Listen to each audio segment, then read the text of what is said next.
Welcome to the Highly Sensitive Person Podcast, a twice-monthly podcast for people who experience the world intensely. Join me on a journey of acceptance of our highly sensitive person traits. Welcome to the HSP Podcast. I'm your host, Kelly. Today, I am excited to have a special guest with me. This is Caroline from The Happy Sensitive at thehappysensitive.com. Caroline helps highly sensitive people and empaths to get out of overwhelm and feel lighter by teaching them ways to work with their sensitivity instead of trying to shut it down. And I'm so happy to chat with Caroline today because I've personally found it kind of challenging to truly understand what an empath is. If you haven't heard the word empath before, an empath is different than simply a person with empathy. There's a lot more to it than that. So today, Caroline is going to help me better understand this concept, and maybe some of you listening will identify with it too and think, wow, that's totally me. So thank you so much for speaking with me today, Caroline. Hi, yeah, it's great to be here. So I'd like to start by asking a little bit about you. Can you tell me what led you down this path to becoming a coach for empaths?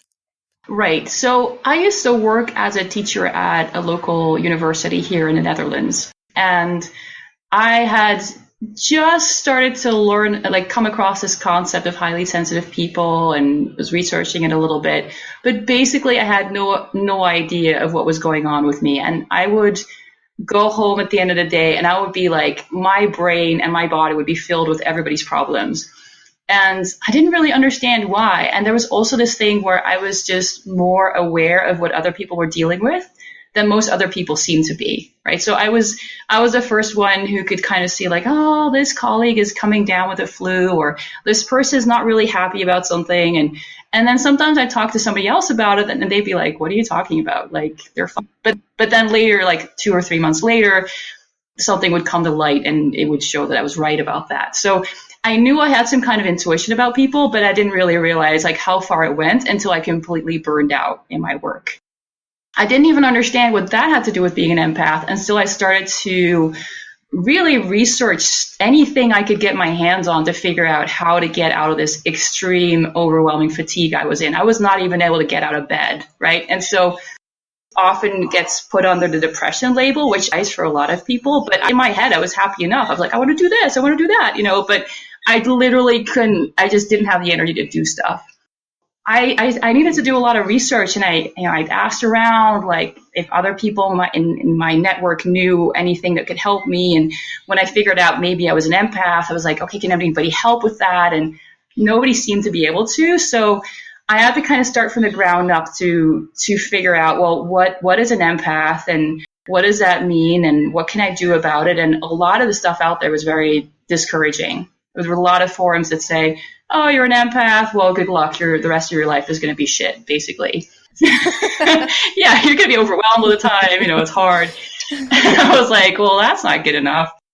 And I'm a researcher at heart. I'm at home. I can't go to work. I have all this time on my hands. So let's put that to good use. Let's start researching this. Let's figure out what's going on. And I just kind of went one step at a time. Like, what's the next little thing I need to learn or understand or figure out about this? And I went like that for several years until I kind of had all the bits and pieces. And I realized like, oh, I was so overwhelmed at my job because I was literally taking everybody else's problems home with me as a kind of energy baggage. So it wasn't just that I was psychologically thinking about it. I was literally taking on the energy of their problems, their emotional pains, their physical pains, their stress, their anxieties. And so I was carrying like the psychological and emotional and physical equivalent of who knows how many people's problems instead of just my own. And that's why it was so hard. And that's why I crashed at some point.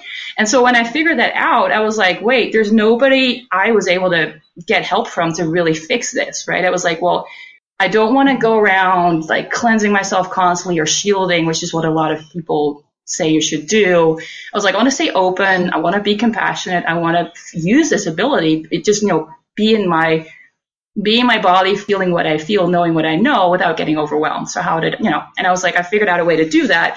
And then I was like, well, maybe there's other people who'd be interested. So I started a blog and I started kind of like looking at, well, what's out there? Are people interested in what I have to say? And then I started building a course and I tried it out on people saying, hey, you've got free access. What do you think? And I kind of built the materials I teach now from there. And coming from a teacher background, I created courses before. I was just applying it to a whole new field. So that's how I got into that. And that was really exciting for me because I always wanted to teach something more important than introduction to sociology. Nothing wrong with that. But I was like, I want something that's about people's lives, And so it was through this twisting and turning that I got into that. It's like I was pushed into that direction and I found my way there as well. And then I realized oh my God, I can actually teach stuff that is really crucial, is not really out there, and it's really fun to do. So that's how I got here. So are all empaths highly sensitive? When I started, I didn't really know. I kind of assumed they were because that's how I work. But it turns out they're not. So a lot of empaths are also highly sensitive, but not all of them are. And it kind of has to do with the highly sensitive kind of type of person it's almost kind of like a bit of a lifestyle. It's a kind of a caring person, they're overstimulated quite easily. There's a general kind of personality type that kind of goes with that. Not all empaths relate to that. The other thing is that there are empaths who are highly sensitive, but they don't relate to the standard kind of introverted, highly sensitive personality type because they're actually very extroverted. They're super social. They're hanging out with people all the time. So they don't really see themselves as being highly sensitive in that way, even though technically they are. So those are the two options. So one is maybe they're not highly sensitive. The other one, maybe they are. They just don't seem to recognize themselves in most of the material for highly sensitive people. Interesting. Yeah, because it does seem kind of logical, I guess, that if you are an empath, that you might also be highly sensitive. But hey, we come in all varieties, all shapes and sizes and colors and flavors. Exactly, yeah. So I still am thinking about empathy, which is, let's say you walk into a room and you see somebody who's crying, and even if they're a stranger, you might feel sadness and feel bad for them. But I know that doesn't mean you are an empath. You are having empathy for that person, but that doesn't necessarily mean that you are an empath. So could you maybe share a story or an example that can kind of illustrate what something that you go through or some feelings that you go through that, illustrate that you are an empath versus just garden variety empathy? Right. It's actually a pretty complicated question. And so I've tried to kind of give a bit of an outline in an article on my website. But even then, when I talk to people, about half the people who contact me who are wondering if they're empaths or think they're empaths, about half of them are not. Right. And these might be people who are I'm totally sure that I'm an empath. And of course, I can't scientifically prove that they're not. But the reason that there's this confusion about it is because it's very hard to pinpoint. And it's kind of like the difference between the ocean and a lake. If you describe them, they sound like the same thing, but we all know that the ocean is not a lake. It's a different kind of thing. There's a difference. So right. Even when I'll give you an example, but even when I do, there will be people listening to this who are oh, I'm totally an empath. And actually it's not that. And there'll be other people listening who think, well, everybody has that experience, right? There's nothing special about that. And they don't realize that they may totally be an empath. So it's one of those things where there's no really good litmus test I can give where it's if you have this experience or you have this thing, you're totally an empath. So what I do with people who contact me is we have a conversation and I just kind of keep asking or, over email or a live conversation where I just kind of keep asking them for examples to describe it to me. So what is really different for empaths is that when you see someone in a situation and you're empathizing with them and you're wow, that must be really awful for that person. A lot of times we empathize based on something we understand. And it's the more empathy you have, the more vague that shared humanity can be that you can relate to someone about. So what I mean is that you may relate to their grief. because you have grief. You understand what grief is. And so they are having grief about something you've never experienced, but you can see that they have grief. And so you're like, oh, wow, that's awful for you, right?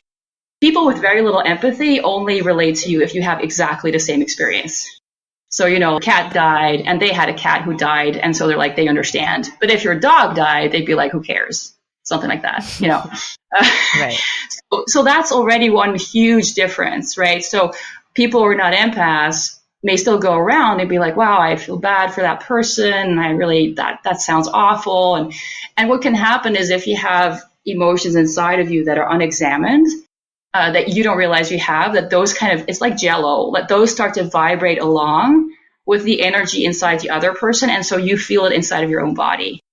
But it's still your own energy that you're feeling. It's just that it happens to be the same emotion as the other person has. So you're like, oh my God, they're going through this thing. And suddenly I'm like overwhelmed with this feeling inside of me, right? So that's where it gets tricky. That's where there's a lot of confusion, because that's not being an empath.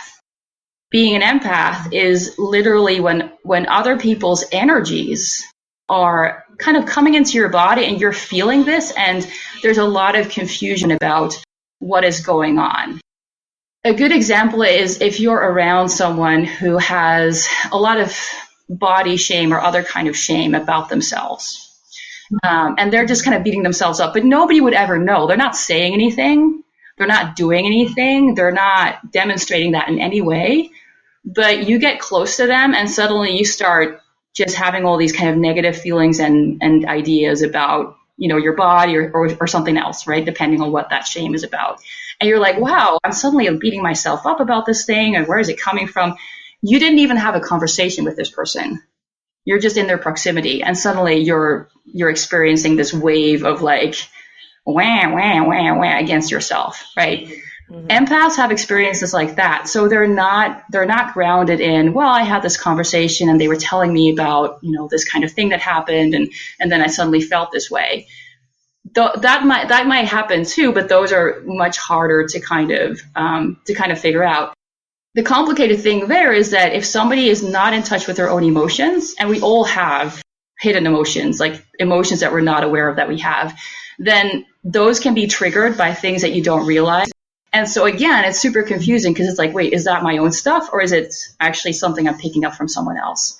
So that's where being an empath is super confusing, because you can imagine we all have our own stuff that, we're not totally aware of all the time.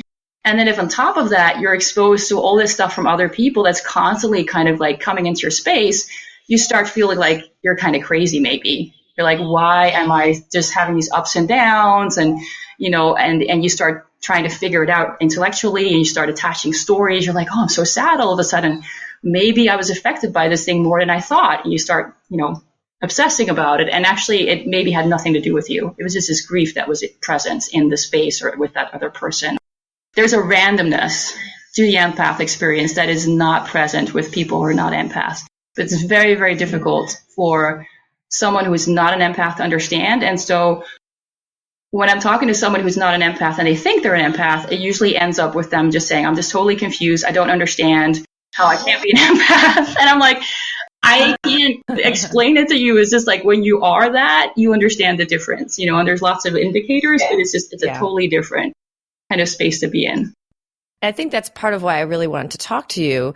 And I forgot to mention this at the top of the show, but the main reason is I was doing research on what it is to be an empath. And I had such a difficult time finding anything on the internet that I really understood. And by far the best piece of information I found was on your website, which is why I was excited to talk to you. You said so many things just now that were so interesting. Is there any relation between being an empath and having psychic abilities? Yeah, so an empath abilities are a kind of psychic ability. It's just that, depending on how you label all this stuff. So I'm sure there's somebody who would say, no, it's not a psychic ability, it's something else. I just call everything that has to do with energy and intuitive awareness that is very strong a psychic ability. Let's keep it simple. Being an empath is a kind of psychic ability that's based on feeling. And it's very different from what we normally associate with psychic stuff, like seeing auras, talking to dead people, seeing the future. Yeah, it's very different. And that's why it's often confusing for empaths to recognize it as an ability as well, is because they're just like, what do you mean I have the superpower? I just get totally emotionally confused all the time, right? Because they have no way to decipher it. But when you learn how to actually decipher it and recognize what's going on, you get a lot of information about what's going on around you. But you get it in a different format. You don't get the graphic visual, you don't get the, like if you can see someone's aura, you can see colors and you can see all these things, and it's really clear that you're seeing that in somebody else. Whereas for empaths, they're just feeling it inside of their own body. So, I mean, for me too, if I'm working with a client and my client has a really sore throat, I feel the sore throat in my body. I might be like, wait, what's wrong with my throat? And then I need to check in and see if that actually is me or them, right? And it's like, oh, they have a really sore throat. Okay, good to know. But it's a different way of knowing, and it requires some tools, because you're kind of blindfolded. You're walking around in the dark and you're feeling all these things, but you don't know what it means. So that's kind of where the deciphering comes in and how it's different, and why there's also less information about it online. It's just, you can't print out like feeling graphics of what things mean. It's just like, it's a very different kind of thing. So this might be a dumb question, but you were just talking about the whole sore throat situation. Like if you're talking to someone and you're feeling it inside of you, and you have to check with yourself to see if it's you or to see if it's them. How do you do that? How do you figure out if it's you or if it's them? Yeah, so I teach people an intuitive tool to use. So I come from an academic background, so I'm a big fan of scientific systems up to a point. I think, a lot of people try to do everything intuitively. I think you need intuitive tools which kind of externalize that, so that even if you don't feel very in tune that day, you still have a way to check. That's the short of it. Like I have an intuitive tool I teach people where they have a way of letting their body show them what's going on. What are some of the challenges about being an empath, and what are some of the great things about being an empath or a trained empath? Right. So I'd say the challenges are that because if you're an empath, you're constantly distracted by everyone else's stuff. And it becomes almost like this layer of chatter and distraction around you, where if you're spending time with somebody who is in a really weird, funky space, you start to be in that funky space and you can't focus. So empaths then typically struggle with really staying focused on what they want, and going after their own goals. And when it gets really bad, it's like they're bouncing around just trying to help everyone feel okay, because instead of being able to manage their own space on the inside, the only way they naturally know how to do that is to manage the space around them, which is pretty big. Wow. It means it's impossible. Yeah, it's impossible. Exactly. So they're constantly trying to make everyone else feel better so that they can get some peace of mind, which obviously doesn't work, and which means they're constantly enabling and supporting people who maybe don't even value that and don't even benefit from it, but it's their only way to kind of make things work. Empaths end up in a place where maybe they're with a really mean partner, like a narcissistic partner who treats them really badly, but they can kind of feel what the other person is going through, so it's really easy for them to identify with the other person's perspective and minimize their own feelings and their own needs, to the point where they lose sight of themselves. So a lot of empaths end up in dysfunctional relationships. Not all, but it's a pattern. It's a very likely pattern. Another thing that can happen is just losing sight of your own kind of goals for your life, where you get so busy just trying to fix and help, everyone else, that you don't even know what your needs are. You don't even know what you want for yourself. Because you're constantly in this space of trying to help and fix and heal other people, you didn't even know what your own feelings are, and you never get to actually work on your own stuff, because there's always stuff from other people that comes first. So that's a huge risk for empaths who are untrained. The cool thing is, when you're a trained empath, is that, it's that whole idea of oneness that's so discussed on, in spiritual media, and it's like, it's a big thing, and like oneness, woo, it's like essentially it's oneness, but it's just a very confusing thing as long as you don't have tools. When you do, it's a really cool thing, because you realize that actually there's no real separation between people and plants and animals, and we're all in the same space, and we're all kind of constantly interacting and exchanging. And so what that means is that you have a different way to connect with other people and to understand other people and other beings. it really is a very powerful kind of intuition where very often empaths can sense what's going to happen, not in a kind of predicting the future way, but because they can feel the underlying pattern of things. So they can feel that maybe something feels very stuck and difficult, or there's an opening here. This feels really light. This feels really easy, so they can kind of find their way around the dark where other people might get lost. Empaths are like, oh, I can feel where I need to go. Right. So it's a different kind of intuitive navigating that we have, and being able to relate to other people very easily because we know what they're feeling. So it's like, kind of cutting through the bullshit and being able to say, if you're for a therapist to be able to say, you know what, Mr. Client, I don't think that's what's really going on. How are you truly feeling? Right. Any kind of negotiation settings, being able to find that common ground between people and kind of knowing what needs to happen for people to really create an understanding. Any kind of service work, knowing what people need, right? So a lot of empaths are nurses, for example, and they're nurses and they just kind of intuitively know when people need attention and what they need. It's very handy. Yeah, I could see. Education, working with autistic children or children with special needs or just young children who can't really speak up for themselves yet. It's not a problem as an empath because if you know how to distinguish between what is you and what's not, you can just kind of feel your way through that. You're like, oh, like it's really obvious to you, you're in the class and you're like, that kid's really sad, or that kid is about to explode, or that kid's doing something sneaky. I don't know what it is, but I can feel he's feeling all weird about it. So it's a different way to interact with the world and to tune into the world. And often empaths assume that everyone has this, and they're very surprised to learn that no, actually, most people have no idea about what's going on at that level. Right. Yeah. This is so fascinating. It's like thinking about things on a completely different level than I usually think about them. And it seems like a big underlying aspect to this, to being an empath, is what's you and what's not you. Like that feels like the current that's underneath everything is figuring out what's you and what's not you. Would you say that's accurate? Yes, for sure. Like that's the first part, knowing what's you and what's not you. And then the second part is knowing how actually, because this is a big empath myth that's out there. There's this idea that other people have negative energy and they're like encroaching on my space. And that's what it feels like. But that is not technically what's actually happening. We have a lot of power in our own energy field. Like nobody gets to do anything that you haven't agreed to.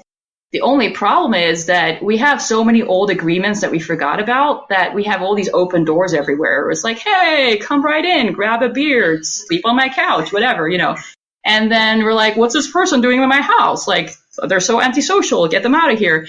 But we forgot that we actually installed this special back door with this all access bell for them to come in, So that's the second part of learning what that is. And so for empaths, that's like, it's kind of meeting themselves and realizing like, holy crap, I'm not a victim to this.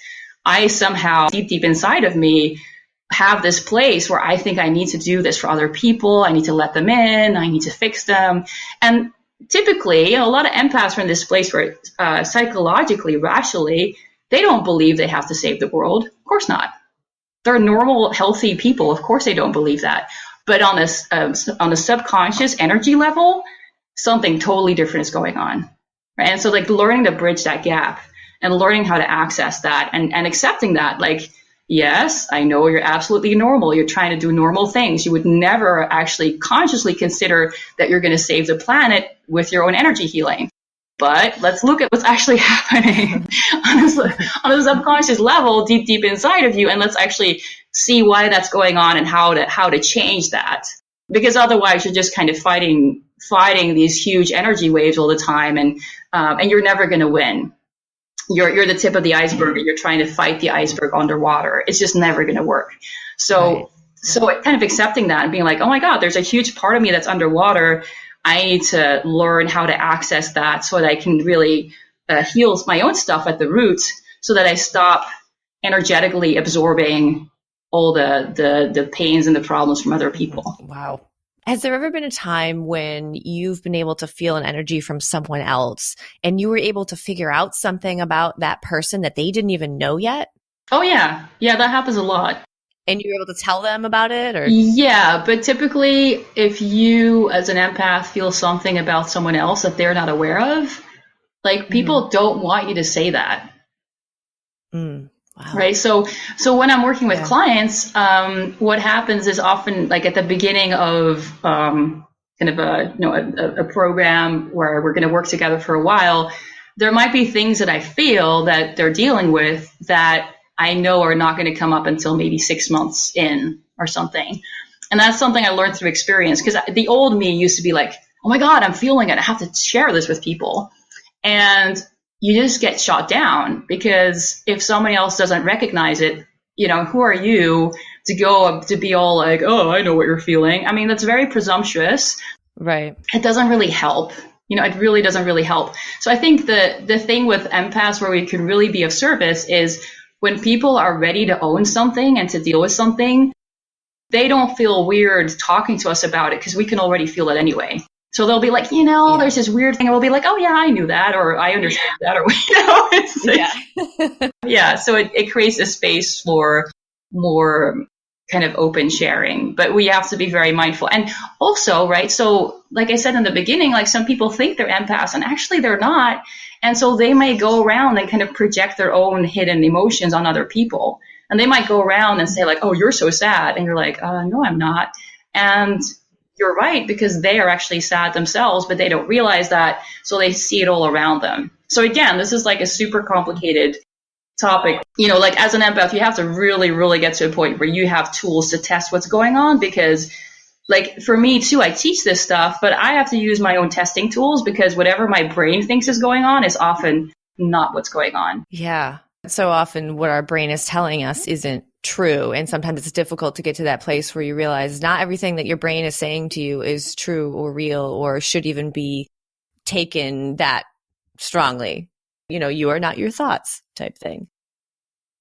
Yeah, exactly. And our brain is filled with so many like logical societal assumptions, right? Like our brain in many ways is kind of following the rules and doing the best it can do with the information that it has. But a lot of what's going on energetically is often kind of beyond what we can imagine. So I worked with a client once who she wanted to get pregnant, and she had some reservations about it, and she knew she was an empath. She was learning the skills, but she said, I just have this weird feeling about getting pregnant and I don't know what it is. And so we kind of brainstormed what might be going on. And what was actually going on was last in both our minds. We had to just kind of keep brainstorming, testing, brainstorm, test. And it turned out that there was a colleague at work who was actually against it. It was not her. It was not her husband. It was not her family. It was this faraway colleague. And we couldn't even think of why. We were like, why would this person be against it? And then we realized like, oh, wait, becoming pregnant has implications for, what she'd be doing at work, and that would have implications for him. And so once we got the information above the table, it became clear, but it's not what we thought of. It was not the logical explanation at all. It's kind of amazing how powerful this energy is that you can pick up from other people. Right. It's like Skype, right? Skype lets you, or Skype or other voice dialing systems, they let you connect with people across the globe like it's nothing. And we're used to it. So we're like, yeah, that's normal. But actually, can you actually understand how it works? Like, I don't. No, that's interesting. I like comparing it to Skype. It makes it a little easier to comprehend. So another phrase that I've heard in relation to being an empath is clair-sentient. I was wondering if you could explain the difference, or are they the same thing? Is being a clair-sentient the same as being an empath? Yes, I think technically they're the same thing. Being an empath is having a clair-sentient ability. And so it kind of is the same thing, but it's helpful to make a distinction in the sense that the clair-sentience is the ability that empaths have to feel other people's energy. And that's just kind of how they're wired. Like there's nothing wrong with that. It's not something that is meant to be fixed. That's just where they're at. Like, and they can just feel stuff, and that in itself is not even a problem.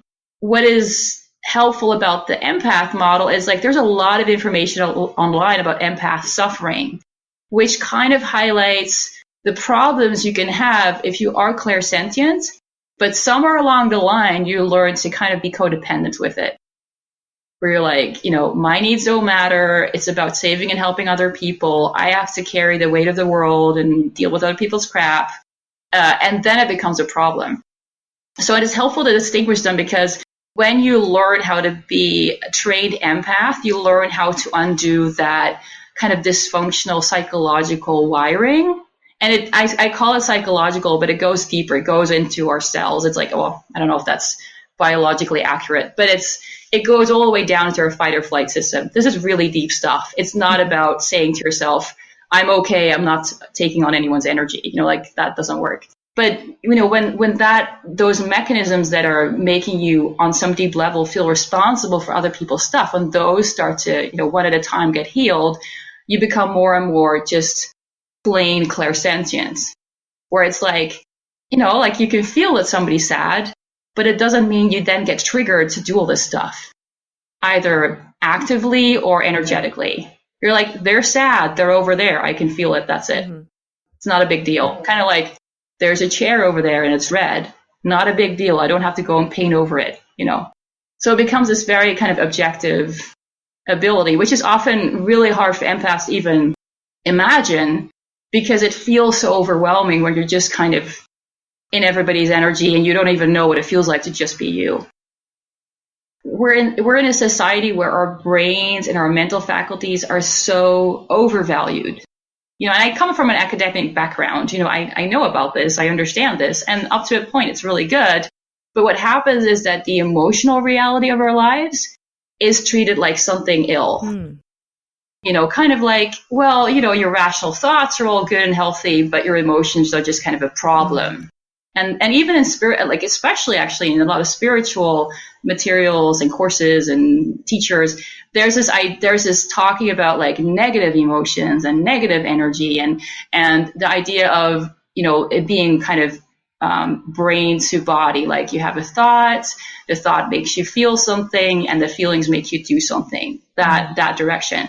But actually it goes both ways. You can have a feeling, which then creates a whole host of thoughts. And when you actually deal with the feeling, the thoughts go away. Right. And this is really important for empaths, because what often happens with empaths who are on the spiritual path is they try to fix it on a mental level. And they actually end up totally bypassing the energetic reality of being an empath, which is that energy is real. It's not just an idea that you have that something is passing, from one person to another, at least if you're truly an empath. There really is an energy exchange, and it needs to be dealt with on an energetic level, which is different from the psychological level. So, like some of my clients have been in therapy for years to deal with codependent stuff and work through family issues, and they're really assertive and they're really clear on their boundaries at a practical level. But on an energy level, they're still like giving everything away that they've got, taking on everyone's problems, because it's like a different dimension or a different level of reality, and it needs its own space. Yeah, I could definitely see that. Like you said, we think about our thoughts and we think about these things that seem, quote, like real to us, but energy is real too, like you just said, and it's powerful. And that's something that a lot of us overlook. All right, Caroline, thank you so much for coming today. Well, you didn't come. Okay. I just Skyped, kind of. Yeah. You're not here sitting with me. And maybe in an energy level you are. No, sorry. Bad empath joke. No, actually, it's kind of true, Caroline, thanks so much for chatting with me today. I'm sure that you've helped a lot of people, including me, better understand what it means to be an empath and what it means to separate your stuff from other people's stuff, and how to become a trained empath and learn how to use your abilities in positive ways for yourself. Tell us how we can find you on social media. So I have a website, thehappysensitive.com, and on my website you can find a lot of free articles, and there's a free e-course, How to Grow Your Happy Sensitive Intuition. There's information about the Empath program, and there's a little free e-course attached there as well. So it's thehappysensitive.com. I'm on Twitter as ID Sensitivity, and I'm on Facebook as The Happy Sensitive Project, and that's just facebook.com/The Happy Sensitive. I encourage you all to check out thehappysensitive.com to sort out your empath questions with Caroline. As you can hear today, she is wonderful and has some really great tools for you to become a trained empath, a clair-sentient. You can check out the show notes for this episode at highlysensitiveperson.net/episode 58. There I have links to Caroline's social media contacts as well as how to get in touch with her for coaching. Folks, if you like this podcast, if you've ever found value in it or had a realization from it, please consider supporting the show at patreon.com/HSP. Just a $1 donation per episode makes a huge difference. That's Patreon, patreon.com/HSP. And I want to give a special big thank you to Johnny Urban, Shaf Mars, Emma, and Karen Kruger for your generous pledges to the show on Patreon over the past 2 weeks. So exciting. Thank you. Thank you. Thank you. If you aren't able to donate, don't worry. You can also support the show by rating it on iTunes. Thanks so much for tuning in, folks. See you in 2 weeks.